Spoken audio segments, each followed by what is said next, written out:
Olá, sejam todos muito bem-vindos ao segundo encontro da Semana do Cérebro aqui no canal do YouTube Ana Lúcia Seconello. Para aqueles que estão chegando agora, para aqueles que ainda não assistiram o primeiro encontro, que está no canal, está lá na lista de vídeos, você pode procurar lá. Mas então, para quem ainda não me conhece, eu sou a prof. Ana Seconello, sou doutora em neurociências, formada pela URGS, e estou aqui junto com a Pamela Psichos, que é neuropsicopedagoga e mestre em educação inclusiva, formada pela Fevale. Então, sejam todos bem-vindos. Hoje vamos dar continuidade àquela nossa discussão, né, sobre a resiliência, sobre o cultivo da resiliência, uma vez que este é o tema central da 12ª Semana Nacional do Cérebro, né, promovido pela SBNEC, Sociedade Brasileira de Neurociências, e aqui no nosso canal estamos, eu e a Pamela, fazendo uma espécie de comemoração a esta Semana do Cérebro, onde este evento, Semana Nacional do Cérebro ou Semana Internacional do Cérebro, o objetivo é sempre divulgar neurociências, né, para que e de uma forma que as pessoas consigam compreender. Nós saímos de dentro dos laboratórios, nós saímos de dentro das universidades, onde ficamos conversando entre cientistas, o que é muito fácil, né? Conversas entre cientistas, mas quando nós precisamos mostrar esta ciência para a população, isso é mais desafiador, mas ao mesmo tempo me dá um imenso prazer, eu fico muito feliz com essas oportunidades, e tenho certeza que a Pamela também, né, Pamela? Que a Pamela ama neurociências, né? Por isso que este encontro, né, Ana Lúcia Seconello e Pamela Psichos, está dando muito certo, né, justamente porque somos duas pessoas encantadas, né, pela neurociências. Bom, então, né, mais uma vez, eu preparei os nossos slides para que a gente possa dar uma fluidez, né, para a nossa reflexão. E hoje a questão é, será que então conseguimos aprender a sermos resilientes? Lembrando que no encontro passado nós entendemos, procuramos entender, né, um conceito, começamos a entender o conceito de resiliência, né, partindo da questão adaptativa, dos processos adaptativos, da resiliência como um processo de adaptação, de superação. E hoje, dia 17, então, vamos dar continuidade falando sobre, será que é possível, né? Será que a resiliência é inata, ou seja, eu nasço sendo assim, e se eu não aprendi, e se eu não nasci assim, eu nunca vou ser resiliente, ou será que é possível, né, aprendermos? Então, e no dia 19, no nosso próximo encontro, então, daremos continuidade, né, falando sobre a relação do bullying com as funções executivas, e aí, a partir de hoje, vocês vão entender por que isso é uma continuidade, né? Porque parece, bom, mas aí não vamos falar de resiliência? Sim, vamos falar muito de resiliência, falando dessa relação do bullying com as funções executivas. Mas hoje, né, então, aqui a pergunta central é, a resiliência se aprende? Lembrando aqui desse slide que nós trabalhamos no encontro anterior, né? E trazendo a discussão que este grupo da Taboada, que é um grupo do Laboratório de Neuropsicologia Experimental da Universidade do Vale do Itajaí. Agora, eu não coloquei aqui, né, a marca do artigo, mas fui buscando na minha memória, né, de onde era este grupo, né? Então, esse grupo fez uma reflexão, um artigo muito interessante, que está em algum lugar aqui embaixo, na descrição do vídeo, está lá a referência, como eu disse na aula passada, é só recortar ali, colar lá no Google Acadêmico e tu terás o artigo na íntegra, porque ele está liberado para a população em geral. Bom, então, aqui, quando eles discutem, quando o grupo da tabuada discute, né, se é um processo inato ou adquirido, a conclusão que eles chegam é que isso não está claro para a ciência, e, de fato, né, isso não é algo que é muito claro. Mas, pois bem, né, então eu adoro essas questões que não estão muito claras, porque aí a gente, né, fica querendo saber, querendo entender, e aí estuda e reflete, faz esses encontros, como nós estamos fazendo aqui, por exemplo, né, Pamela? E trazemos essa discussão, depois vocês podem fazer os comentários de vocês, o que vocês pensam a respeito disso, né? Ana Lúcia Seconello, eu defendo a ideia de que sim, que podemos aprender, né? Embora isso ainda não esteja tão claro na literatura, né, tão comprovado assim, mas vamos assim, lançar um desafio agora, né? Este ano, que é o ano em que a Semana do Cérebro foi o cultivo da resiliência, vamos levar aqui no canal, a Pamela, eu tenho certeza, isso eu estou, na verdade, aqui ao vivo, agora fazendo essa proposta para a Pamela ao vivo, né? Pamela, vamos levar até ao longo do ano, né, outras lives falando sobre essa questão da resiliência, sobre se é possível ou não aprendermos a ser resilientes, né? Eu defendo a ideia, baseado no que eu compreendo, o que seja o aprendizado, né, e principalmente, né, o que sejam as funções executivas, eu levanto aqui agora a hipótese, né, desenvolver as funções executivas nas pessoas, em geral, seja lá desde a criança, adolescente, adulto e até mesmo já lá na fase idosa, né, durante a vida toda, né? Será que desenvolver e aprimorar as funções executivas das pessoas em geral, isso seria uma forma de desenvolver resiliência? Esta seria a minha hipótese, né? À medida que a gente vai desenvolvendo as funções executivas, né, automaticamente nós estamos desenvolvendo a nossa capacidade de resiliência. Então, fica aqui o desafio ao longo do ano, né? Vamos trazendo, vamos buscar na literatura, vamos ver o que a gente tem a respeito disso, e até, quem sabe, propor, bem coisa de pesquisador, né? Já quer propor experimento, né? Já que a gente tem maneiras, né, de testar, né, o nível das funções executivas do indivíduo, depois fazer uma intervenção. Aqui nós temos uma neuropsicopedagoga que está apta, né, a fazer esse tipo de intervenção, né, de estímulo para o desenvolvimento das funções executivas. Nós, como professores, né, seja professor da educação básica, lá desde a educação infantil, ensino fundamental, ensino médio e também nós do ensino superior, né? Será que nós podemos, né, com a maneira como a gente ensina, será que também não é uma maneira de desenvolver as funções executivas, né, dos nossos alunos e, por consequência, acabar desenvolvendo a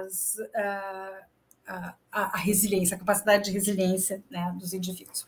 Bueno, então, é uma breve explicação, né, do que podemos entender como aprendizado, que o aprendizado, todo o nosso aprendizado, ele depende basicamente da nossa capacidade biológica de aprendizado, ou seja, uma relação de estímulo-resposta. Só que nós também sabemos que o aprendizado é muito mais do que simplesmente o estímulo-resposta. Porque uma coisa é a capacidade biológica que a gente tem de aprendizado. Outra coisa bem diferente é o que eu faço com esta minha capacidade de aprendizado. Qual o valor emocional eu dou para este aprendizado? Né? E aqui nós podemos até já pensar em questões como o reforço positivo e o reforço negativo, ou seja, se aquele valor, se aquele aprendizado tem um valor positivo, me causa uma boa sensação, me gera um comportamento que me dá satisfação, eu tendo a repetir aquele comportamento. Ou, né, se aquele aprendizado é algo ruim, é algo aversivo, é algo que me incomodou, né, então eu entendo que se eu reprimir aquele comportamento, eu afasto a possibilidade de ter aquela sensação desagradável de novo. né? Então, isso ainda também, né, o reforço positivo e o reforço negativo ainda também está, se nós formos pensarmos em termos de aprendizado nas diferentes espécies, né, na escala de desenvolvimento das espécies, né, essa fase, né, do reforço positivo e do reforço negativo, da motivação, da recompensa, dessas emoções primitivas, né, isso ainda faz parte de todo um processo que é primitivo, mas nós, mamíferos mais desenvolvidos, né, chegou nos primatas, nós primatas humanos, né, então nós fomos ganhando, à medida que as espécies foram se desenvolvendo, foram ganhando regiões no córtex, né, que nós podemos chamar de neocórtex, mas o que é importante aqui é onde estão as funções superiores, as funções executivas. É a minha capacidade, né, de refletir sobre aquilo que eu estou aprendendo. E refletir também da maneira como eu estou aprendendo, se está funcionando ou se não está funcionando. E aí tu deve estar te perguntando nesse momento, mas, prof, afinal de contas, eu não entendi direito o que são essas tais funções executivas, né? Tem muitos que já estão há um tempo já estudando, já está bem claro, mas para aqueles que ainda ficam um pouco confusos. Na aula que vem, né, no nosso encontro que vem, nós vamos falar um pouco mais sobre funções executivas, mas agora aqui, neste momento, uma definição geral, assim, para que a gente possa entender, as nossas funções executivas são aquelas que nos permitem saber o que fazer, como fazer, quando eu pretendo começar, quando eu pretendo terminar isso que eu quero fazer. O que eu pretendo fazer, eu posso fazer. Eu prejudico alguém fazendo isso ou prejudico a mim mesma? Será que eu devo mudar de planos? Também reflete, as funções executivas também refletem as nossas habilidades socioemocionais, a nossa capacidade de vivermos em sociedade, a capacidade de refletirmos sobre aquilo que está nos acontecendo.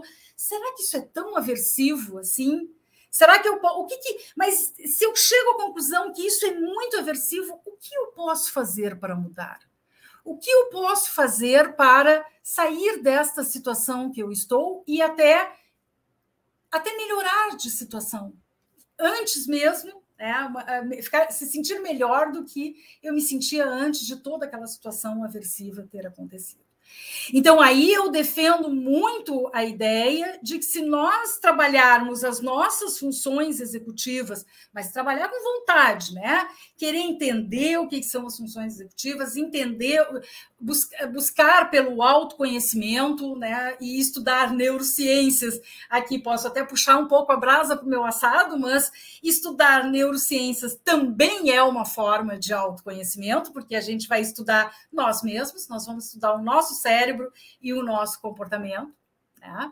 E então eu defendo muito esta ideia. Bom, agora eu vou deixar vocês com a nossa queridíssima e competentíssima Pamela Psichos, que vai ligar o seu microfone agora e entrar, né, de sola conversando conosco, esta neuropsicopedagoga que trabalha na clínica, que faz um trabalho belíssimo na clínica, principalmente com pacientes com TDAH. Então, ela vai nos contar um pouquinho da experiência dela. E aí, Pamela, tu concordas comigo? Será que seria possível, desenvolvendo as funções executivas, seja qual for a idade, né, aprimorar, mas dar um aprimoramento bem intenso, né, digamos assim, para essas funções executivas? Será que isso faz com que a gente aprenda a ser mais resiliente, né? Então, ou será que isso é loucuragem da minha cabeça, que eu já estou aqui, né, delirando, porque sabe que cientista de vez em quando tem que ficar segurando, né? Porque a gente começa a delirar, daqui a pouco, opa, não, isso não é bem assim, né? Mas, para isso, a gente precisa experimentar. A gente precisa estudar e experimentar para, né, chegar a algum tipo de conclusão ou continuar, né, a discussão até que a gente chegue à conclusão. Mas então, Aninha, primeiramente, olá, participante, que bom, né, que estamos aqui de novo para conversar sobre esse tema que a gente adora, que é neurociência. E usar também as lentes da neurociência para poder entender um pouquinho mais sobre a questão da aprendizagem. Eu, como especialista em neuropsicopedagogia, eu atuo na clínica trabalhando as habilidades cognitivas, então compreender a aprendizagem enquanto um produto de vários fatores, entre eles o biológico e também, né, os cognitivos, é importante a gente entender o quão importante, o quão essencial é nós sabermos sobre o estímulo, a qualidade deste estímulo, a intencionalidade deste estímulo, para que a gente possa, de fato, exercer o estímulo para que ele possa chegar na pessoa que nós estamos estimulando e assim também gerando uma interação que vai produzir igualmente um outro aprendizado. Então, falar sobre a resiliência enquanto um produto de estímulos de funções executivas, para mim, faz também muito sentido.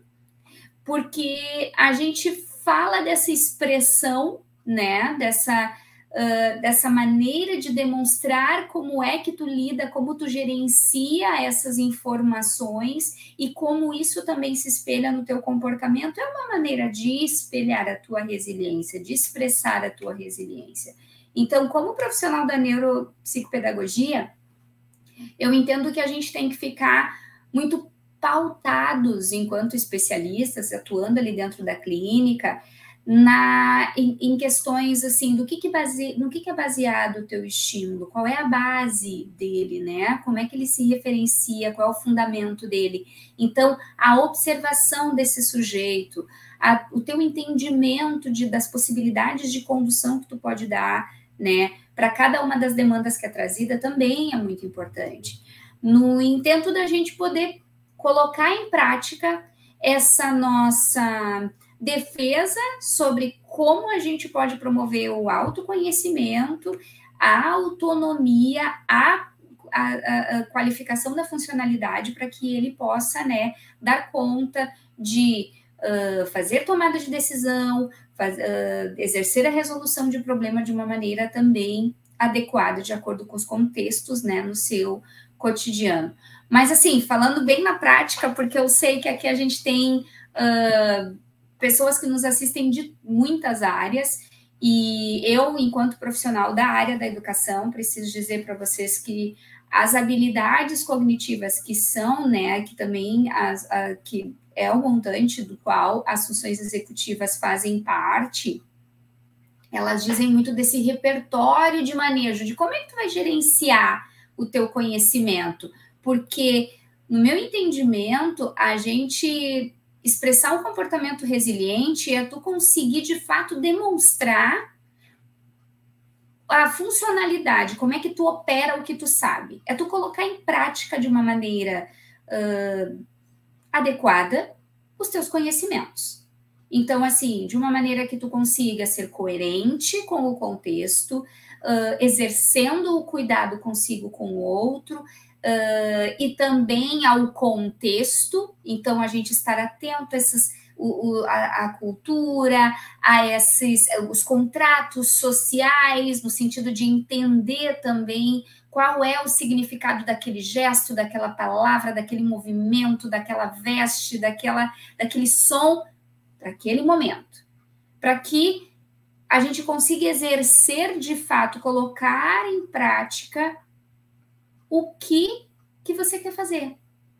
Então, tu usar o teu conhecimento para poder aplicar numa tomada de decisão, numa resolução de problema ou numa adequação para compreender melhor e gerenciar melhor a atuação dentro do teu cotidiano. Então, em poucas palavras, eu penso que nós estamos num momento onde falar sobre neurociência a gente estar cada vez mais reforçando a importância de nós entendermos este corpo, esse cérebro que aprende, para eu qualificar os meus estímulos independente do espaço onde eu estou. Porque nós somos estímulos ao passo que nós interagimos, nós somos estímulos ao passo que nós organizamos e planejamos algum instrumento, algum recurso que vai fazer com que a gente opere de um jeito diferente, com que a gente interaja de um jeito diferente, ecologicamente ou não, ecológico no sentido, né, de não ser algo sistematicamente conduzido, mas que a gente se atente a esses detalhes, porque isso compõe a aprendizagem, justamente porque são esses movimentos, são esses contextos que geram sensações, que fazem com que a gente capte, né, informações pelos nossos canais sensoriais e tem essa necessidade de gerenciamento para que essas informações fiquem armazenadas, né, do nosso sistema nervoso e depois a gente consiga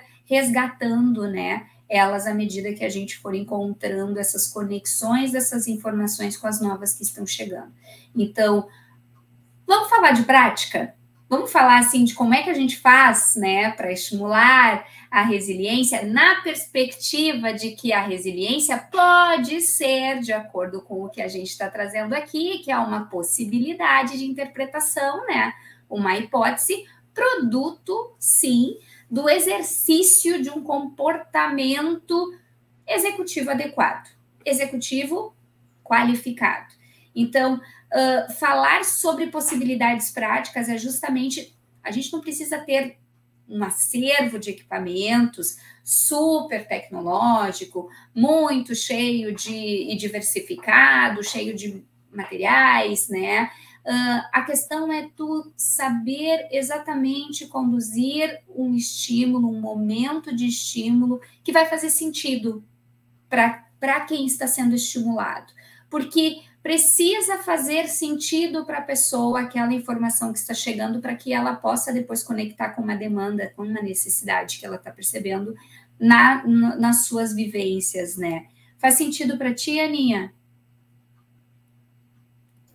Deixa eu ligar o microfone, eu estava com o microfone desligado. Sim, muito sentido. Está fazendo muito sentido. E justamente porque quando a gente fala assim, e eu amo esses termos, né? Até resbalo muito assim na questão da teoria, dos conceitos, mas eu mesma venho me policiando para poder, não é traduzir, mas é esmiuçar, porque os termos eles são importantes de serem conhecidos, mas esmiuçar para que a gente entenda também que referencial é esse, para onde estão, né, se fazendo essas conexões, para quem gosta do tema possa fazer depois os seus estudos de aprofundamento. Mas, basicamente, falando de acervo, quando a gente quer promover esse estímulo à resiliência, a gente precisa pensar em fazer sentido, em uma aprendizagem com significado. Por isso que falar sobre o que se sente, sobre o que se percebe, conversar sobre possibilidades, né, de manejo, de condução, de interpretação, isso também auxilia muito na produção de um repertório de expressão de funções executivas adequado. No sentido de que a pessoa ela precisa ter repertório, um inventário, um acervo possível, né? Onde ela vai depois lá fazer esse resgate de possibilidade para aplicar essas possibilidades, essas estratégias no seu cotidiano. Então, a forma com que tu vai lidar com uma sensação e com que tu vai trazer essa informação em formato de estratégia para a pessoa que tu está estimulando, vai dizer também da referência que esta pessoa vai ter para operar essa informação, para trazer, colocar em prática no seu momento ali de necessidade, né, o que ele aprendeu contigo.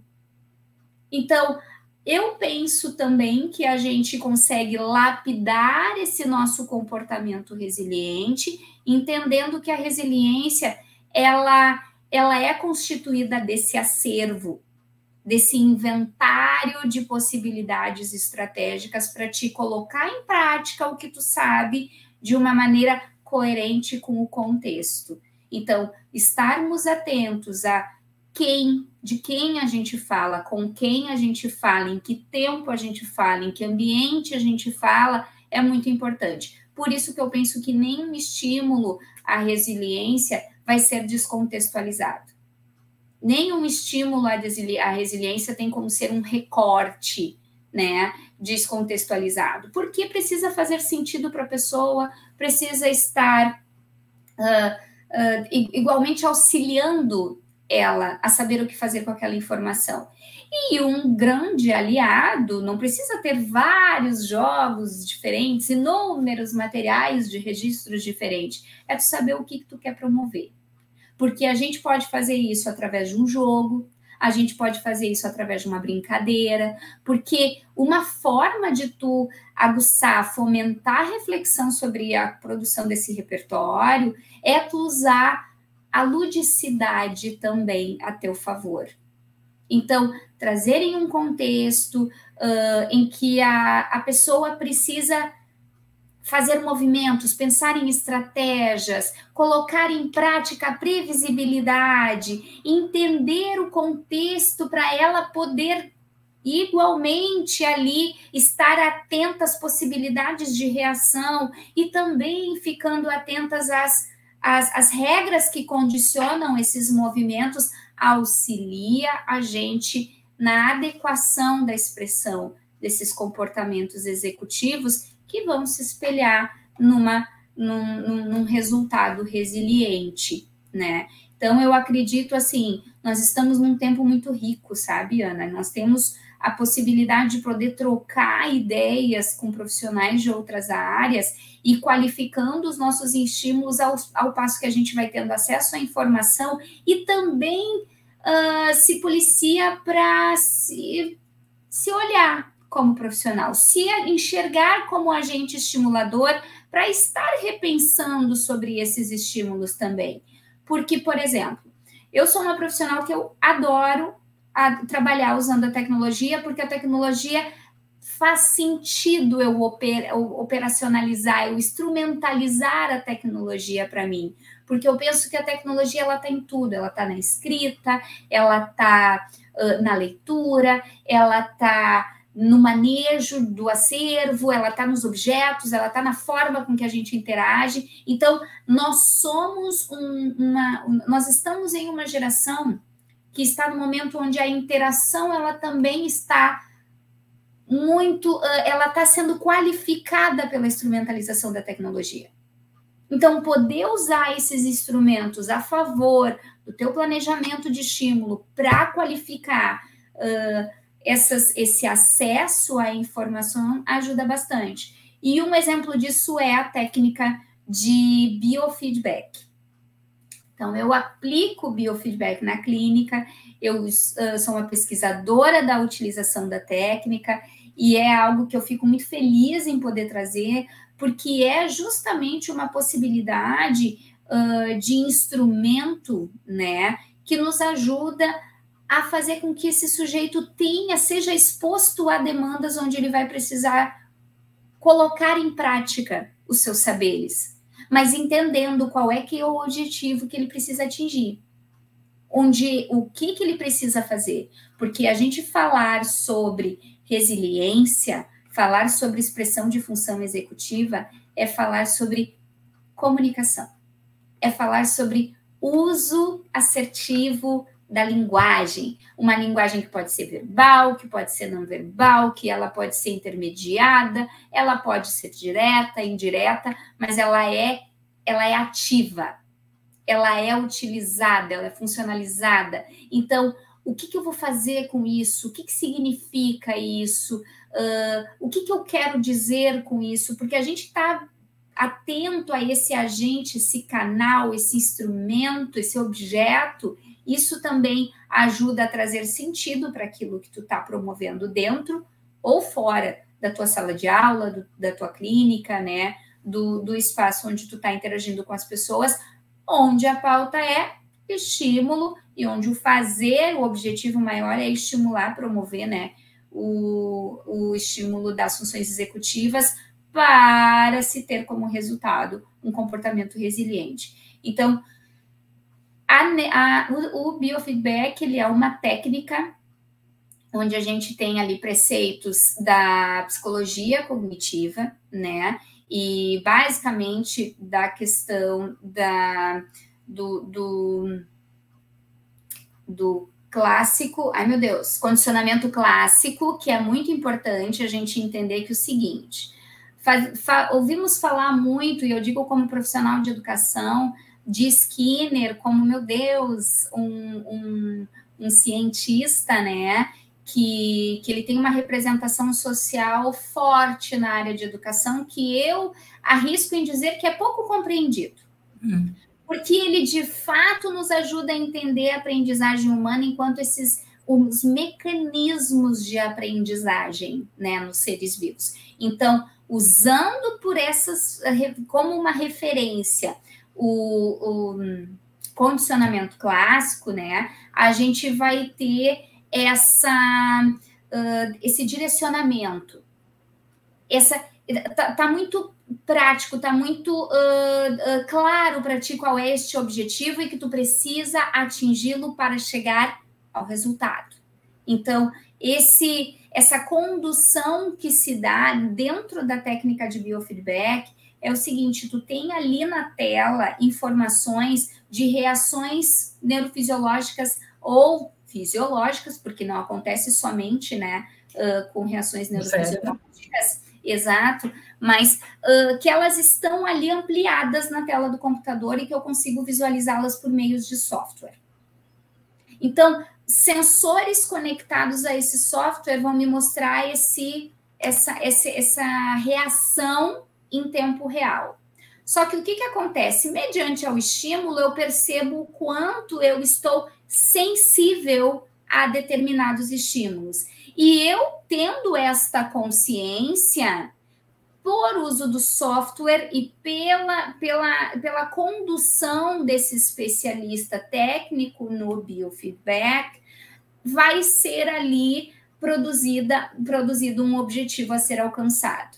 Então, por exemplo, pensemos que a gente tem uma linha basal e que as tuas reações neurofisiológicas, no caso, na utilização de um equipamento que faz a leitura por exemplo, de dados de perfusão sanguínea do córtex, como esse aqui. Esse é um equipamento de HEG, de hemocefalografia, e ele me ajuda a saber sobre dados muito específicos de funcionamento físico, de oxigenação no córtex, que acaba espelhando no funcionamento condutivo desse córtex, porque nós temos, igual a gente falou no primeiro encontro, né, Aninha, tem o perfil de especificidade de funcionamento do sistema nervoso, que é físico, o perfil de especificidade de funcionamento, que é elétrico, e o perfil de especificidade de funcionamento, que é químico. Então,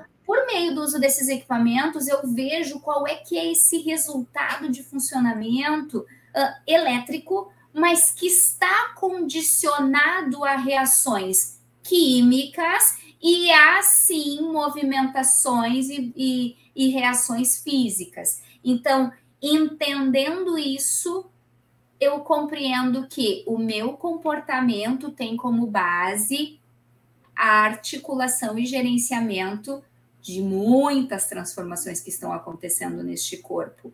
Então, eu olhando aquilo que está aparecendo ali na tela e eu vendo que eu posso treinar, condicionar pela repetição, pela modulação do meu comportamento, para poder tentar atingir uma linha de base, isso me ajuda a perceber, opa, então, quando eu faço determinado comportamento, eu não consigo atingir a linha de base.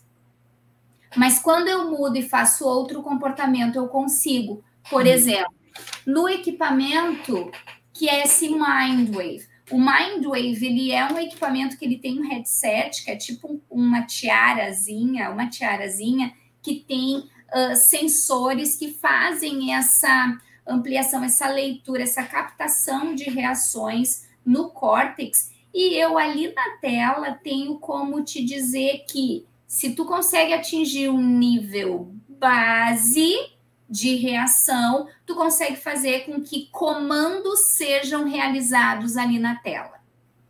Então, em uma leitura mais, assim, não tão aprofundada, seria basicamente assim, lendo essas reações de base como um perfil biológico atencional, um perfil biológico de atenção, e entendendo que a minha atenção tem maneiras diversas de se manifestar, mas igualmente eu tenho esse retrato muito individualizado ali na tela e eu sei que a minha atenção ela está naquele nível, só que para eu conseguir fazer com que o bonequinho da tela, que ele se movimente, que ele se mova para empurrar a frutinha para frente, eu tenho que ter esse nível um pouco mais elevado, eu vou começar a fazer estratégias para ver o que faz esse nível elevado. Ou é uma respiração, para alguns é alguns gatilhos verbais que eles precisam, ou é um redirecionamento desses movimentos de rastreio visual, porque é uma das coisas que parece muito óbvias, né, Aninha? Mas quando a gente fala de funções executivas, inclusive de resiliência, a gente fala de um uso adequado da própria atenção, da própria percepção. Porque o que acontece? Quando eu operacionalizo, quando eu funciono com a minha percepção adequada, a minha interpretação das coisas ela é lapidada, ela está aguçada. Então, partindo do pressuposto de que para eu exercer uma percepção e eu qualificar a minha percepção, eu tenho que trabalhar a minha atenção, eu tenho um marcador biológico importante que me ajuda a dizer, né, quais são esses aspectos biológicos que, então, ajudam a mapear essa atenção. Então, ali eu consigo melhorar. E já me empolguei e falei demais, né? Não, nem tanto. Nem tanto. É claro, nós estamos, né, nos aproximando do tempo regulamentar aqui, mas o que eu imagino, né, que aqueles que estão aqui conosco nos assistindo, que nos deu vontade de saber mais sobre isso. Então, eu proponho, né, se vocês também estiverem interessados, deixem nos comentários ali do vídeo, ali abaixo da descrição. Se vocês se interessam, a gente pode fazer uma live em que a Pamela vai nos trazer uma explicação um pouco mais profunda, né, para que a gente possa entender essa técnica, porque ela me parece...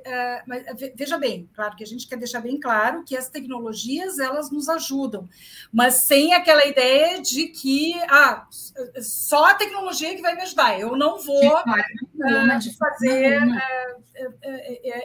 Eu não tenho como não fazer nada, não melhorar nada se não tiver tecnologia. Não, até porque nós somos seres humanos que a gente evolui, né?